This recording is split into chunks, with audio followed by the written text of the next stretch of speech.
How is the Gita divided? The first 6 are on Tvam? The first 6 is no. First 6 is Tvam.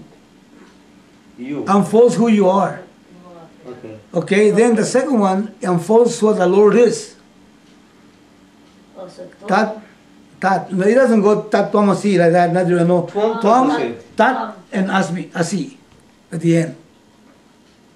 You see, now think about it. Now, all of you have heard the Gita, have been exposed to it. Okay, is it in the first 6 or in the second 6 that Lord Krishna reveals his how do you call this, his nature to Arjuna? You know his nature? Second set. Second set. Remember that? He showed the Brahmanda. Yeah. That's why Arjuna said, wait a minute, stop that. Because he actually showed him his nature.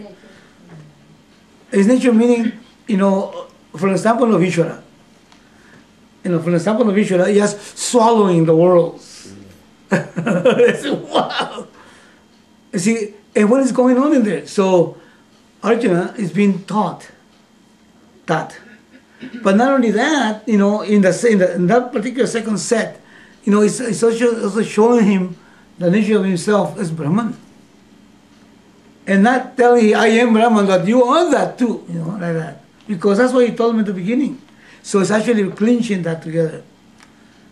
And look at the Gita, just see how that works. It's a very methodological process. Does that indicate his limitlessness in that second?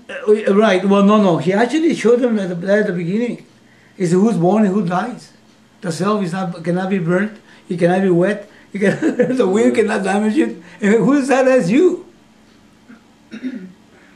So this is the beginning of the first 6 chapters. And then the means by which you can all that up, karma yoga and all that stuff. It is interesting, isn't it? Very interesting. When I picked that up, I said, this is great. That Vedavyasa was a sharp fellow. He was a great teacher. Vedavyasa meaning the author of the Gita. Actually, he took it from the Upanishads. It's all just like they're taking the Upanishads and putting it together and creating something that is kind of synthesized, and put in a particular way that is more accessible. Amazing, yes. Actually, they're going a little bit away from the subject on PBS, right? PBS, yeah. There is a series on India. I heard about it. And I happened to look at the first one, and they go back 3500 BC. Mohenjo-daro and Harappa and all those things.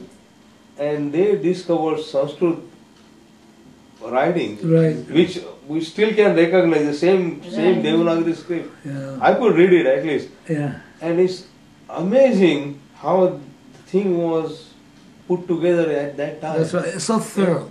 It's so thorough. Really. So thorough. They go to the Calcutta Library. That's where they open the thing. That's correct. And that's the beauty of Sanskrit language. Another thing, say Tat Tvam Asi or Tvam Tat Asi or Asi Tvam Tat. You can put anywhere you want. Anywhere you want. But because you're...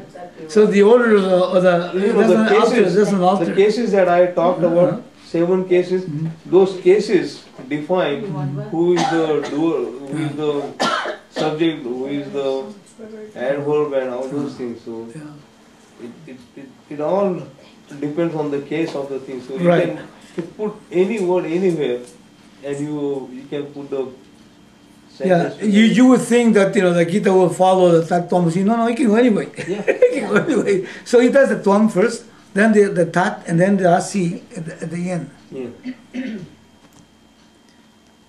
It's a great. I'm telling you, the little I know about it, it's an amazing tradition.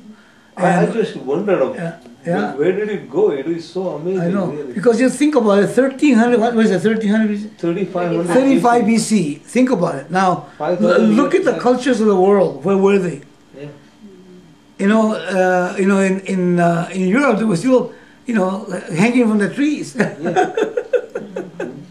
They were still jumping from tree to tree. The people, in Latin America, in America, it was such a long time ago.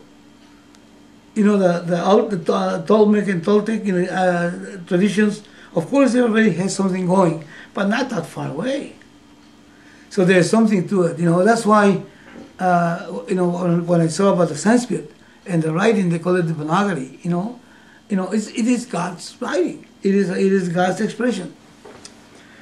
This is the Shastra. I'm going to read that. The Shastra says that one should do what has to be done with a mind free from the whole of likes and dislikes, with reference to the results of one's action. When one performs action in this way, the mind becomes purified. Only when the mind is prepared can knowledge take place. And through the knowledge, one gains moksha. Okay, you will find this point consistently reiterated by Shankara and this Bhashya. Now, let's remember that this moksha is not really a gain. That is already your nature. In other words, but the notion that I end the skin completely disappears. And the notion of otherness completely disappears. It completely disappears. And it's not just an information about it. It is the discovery of the fact directly and immediately.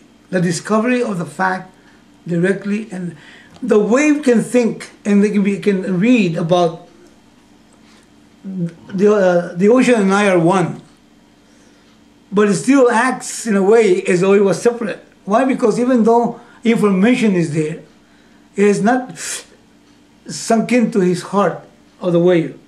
So the wave still feels otherness. Now, he could intellectualize and say, well, they were all one and this and that. But they tell him, hey, ugly wave. He said, what do you mean who's ugly? And not only that, is his waves falling away alongside. As one gets older, one starts seeing less and less friends are gone, relatives and all that stuff, mother, father, some brothers and so on. I said, wait a minute, my turn is coming, So the sense of mortality is still there for a wave that has not assimilated this. But by the way, then there's no longer wave. This wave doesn't exist anymore, even though it's still working. It's only H2O. And nobody is coming or going. It's nothing but myself manifested in so many ways. This is a knowledge. This is called moksha. That's a knowledge. And in order to gain that, then the mind still has to snap out of the delusion. It's to snap out of the delusion. So this wave needs to just snap out of the great error of judgment, in which this wave is actually giving credence to the senses and the mind as seeing otherness. So that's why I say, the antakarana, the mind needs to be fit. But the understanding needs to be clear also. Because if there is no understanding of this, so the direction, the mind cannot take that direction that it requires. You know what I'm talking about. No? If you have the incorrect notion that let's say you don't know where Mexico is. Okay, you don't know the cardinal points. You don't understand that. You don't know that it's in the same continent. You can start doing all kinds. You can take ships. You can do all kinds of things. You never hit it because it's so big. You need to be clear, at least at the beginning. That's why the Shastra, Swami Dayananda was talking about, about Kshatriya. I don't know. Remember that? A Kshatriya is what? Remember that? A Kshatriya. Who is Kshatriya? Kshatriya is someone that what? No, Kshatriya and Brahmanista. No. Those are Yeah, Kshatriya is what? Is someone that is clear about the mythology and what the Shastra. Yeah. The guy is knowledgeable about the Shastra. He's clear.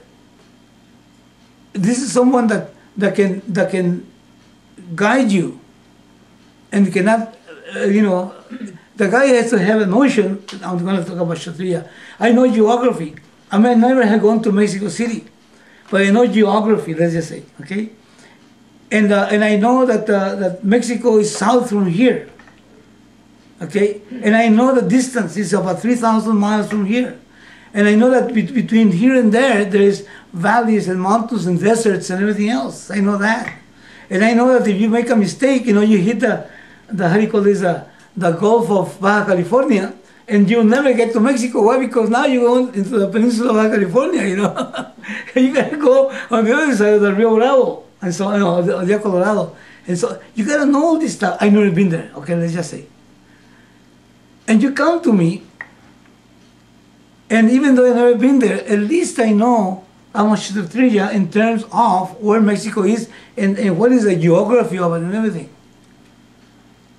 Now, of course, it's better if you find someone that has been there. He's a Brahmanista. But if you find a Kshatriya, at least he cannot misdirect you. Shastra is so important.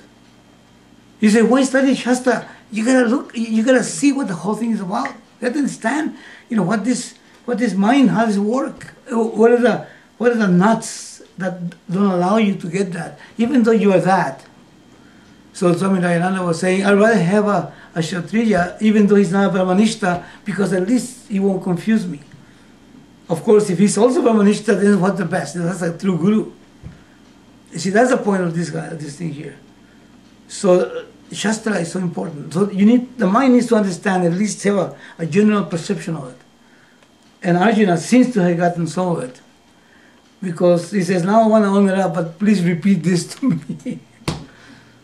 And when Swami Chimayananda used to finish the yagnas, 10-day yagnas or camps, which were thoroughly immersed in teaching Bhagavad Gita and Upanishads and all this stuff, meditation in the morning and all this, and everybody went to that. 10 days, thorough, beautiful. But then, when he finished the text, he says, now go read the first stanza. I said, what? We went to that? No, go read it again. And then start all over again. It needs to be clear.